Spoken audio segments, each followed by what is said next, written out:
Welcome to the flowerschool.com video resource library. I'm Leanne Kessler, Director of the Floral Design Institute, and today I'm here to share with you our latest segment, the Romantic Autumn Centerpiece. This season is such a wonderful, warm and cozy season. It's mellow, it's comfortable, we all come home a little more, and for romance, what would be better than to come home with fresh flowers and some candlelight? That is going to make the perfect romantic autumn centerpiece, and I can't wait to share. To anchor the candle into the foam, I use wood picks, 4-inch long, but I don't need the wires on them, so I cut those off. So I just have the 4-inch wood picks, and then using waterproof tape, I pull off a strip, and I tape it to the table by folding it back on itself on each end. So I've got the sticky side facing up, and I repeat that. So I have 2 parallel strips taped to my table by just folding it back underneath.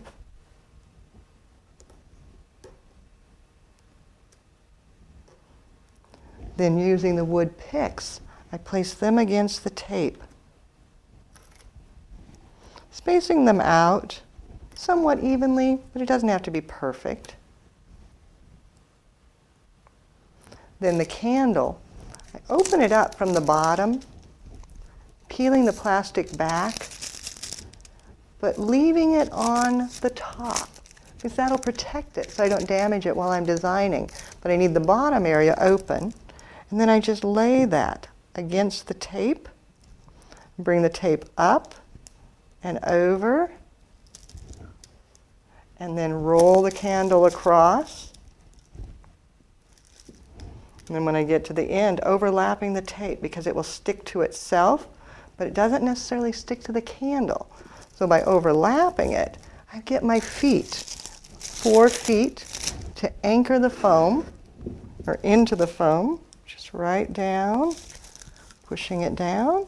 It sets right on, nice and steady.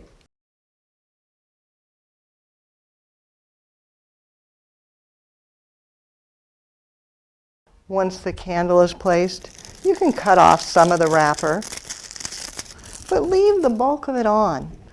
That way as you add flowers, it won't scratch or mar the candle itself. Then, next, I decided I wanted to make some Galix rosettes, because they would mimic the rosette on the front of the romantic vase. Now the vase is from Accent Decor, and I thought, how perfect with the romance and that kind of autumn peachy color. And I thought, how do I duplicate that with flowers? And with the Galix, you can do so by just rolling it to create the center of the flower, using that ruffled look, similar to the center here, and then pierce through with a 26 gauge wire, bend it straight down. That's just to staple it, to secure it, so that it doesn't pop loose.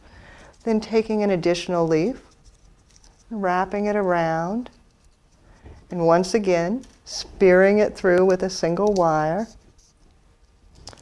And then going back and adding additional leaves, thinking about their size, smaller ones first, and then to a little bit larger, spiraling them around until you get a flower of leaves that's about the size you want. Then one last wire, pierced through,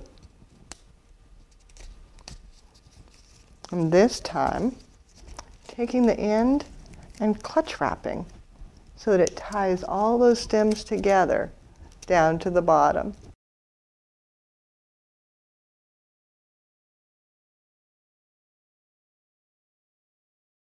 The completed rosette, just cut the stem down with the wire and insert it directly down into the foam. They'll drink, but even if they didn't, Galix last and last and last. They're going to last far longer than any of the flowers will in this design. So I can just place them in, scattered around. And then if I wanted to carry that green through, I could go back and add just a Galix or 2 to break the line of the container, using them as a foliage as well as a flower. and then filling in with additional materials. Got some beautiful sedum in this soft greenish color. Tucking it low. Even cluster several together, and then place it in.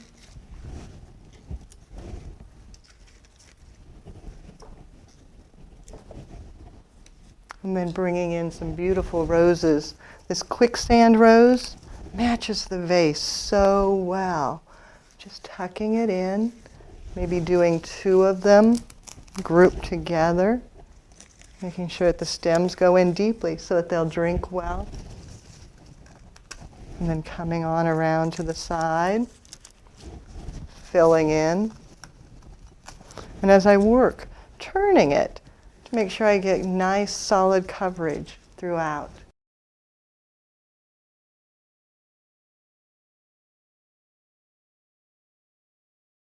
Adding in a few more of the quicksand roses, because they're so luxurious. They add immediate drama throughout, bringing the color all around. Out to the sides, getting nice fullness. And then back up into the center, making sure all my mechanics are concealed. And then adding some scabiosa pods for a little bit of texture from the autumn season. Grouping. Maybe a third one over here. Around to the opposite side. Pulling them in.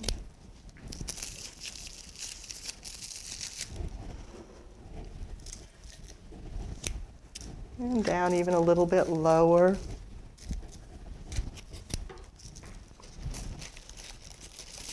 Just adjusting the leaves of the Galix rosette so that it will fit right in.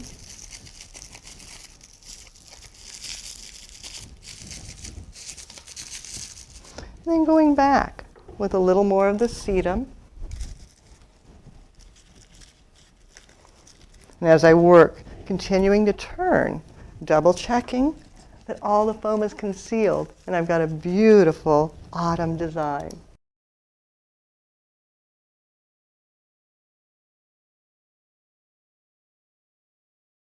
For just a little more autumn texture and depth of color, bringing in some of the deep atriplex, this color so grand, and just dropping it in between materials and just doing small amounts of it, not too much because it's an accent. It's not a main blossom. Be coming out towards the front. And it softens the roundness of the design, gives it a little bit more grace.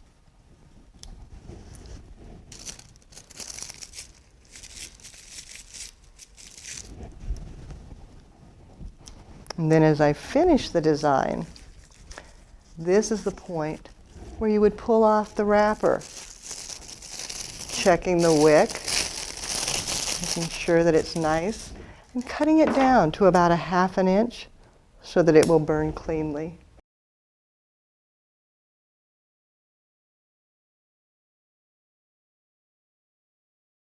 It's a sure sign that autumn has arrived when you visit my house and it's filled with candles. That's the first thing I do, Labor Day weekend.